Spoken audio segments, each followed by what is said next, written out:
বোনের সম্পদ না দিয়ে হজ করলে গাছের গোড়া কেটে আগায় পানি দেওয়ার মতো হবে। গোড়া কেটে আগায় পানি দিলে গাছের অনেক ফায়দা হবে না? ঠিক একই ভাবে বোনের হক না দিয়া ওই টাকা দিয়ে হজ করলে তার হজের কোনো ফায়দা হবে না। বোনের হক দিয়ে দিবেন, ফুফুর হক দিয়ে দিবেন। বেশিরভাগ মানুষ বোনদের হক দেন না, ফুফুর হক দেন। অনেক নামাজি মানুষও আছে, এগুলো অবশ্য ডাইরেক্ট খায় না, একটু ঘুরে এগারায় খায়। ঘুরে এগারায় কিরকম?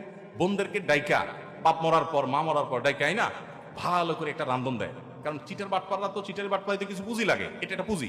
ভালো করে একটা খাওন দাওয়ান দেয়, বাগিনাদের আয়না, ভগ্নিপতির আয়না, ভগ্নিপতির দুইটা লুঙ্গি চকচকা, বোনদের দুইটা শাড়ির চকচকা সুন্দর, বাগিনাদেরকে হাদিয়া তোফা দিয়া এরপরে বলে এখন আব্বা তো চলে গেছেন, জমি জমা এগুলো তো রেখে গেছেন, তোমাদের বিয়ে সাজিতেও তো অনেক টাকা পয়সা খরচ হয়েছে, এখন তো তোমাদের ছেলে মেয়ে সামনে আসছে, আল্লাহ বাছাইলে আমরা তো দেখমুই আসি, এখন জমি জমা এগুলোর ব্যাপারে এখন তোমরা কি বলবা? কি বলে তখন মেয়েরা? বলবো থাক ভাই, মাত্রই তো খাইলো, তাই না? বলে থাক ভাই, আমাদের দায় দাবি না ভাই, আপনি খান। মুখ দিয়া বলছে, মনের কষ্ট নিয়ে বাবার বিটা থেকে চলে গেছে। আবার নিতেও চায় না, কারণ নিলে এই অসভ্য সংস্কৃতি বলবে যে বাপের বাড়ির থেকে হক নিয়ে আসছে, তাহলে এই বাড়িতে আবার আসবে কেমনে? ঠিক না? আবার আসবে কেমনে?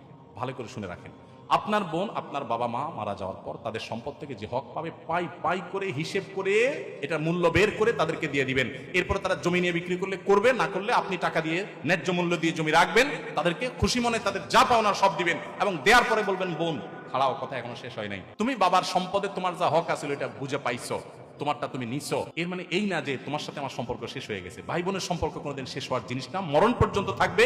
এই বিটা তুমি আসবা, তোমার বিটায় আমি যাব, সারা জীবনের জন্য এটা তোমার বাড়ি, কারণ তোমার ভাইয়ের কাছে তুমি আসবা, রক্তের বন্ধন রক্ষা করা ফরজ, অতএব তুমি আসবা।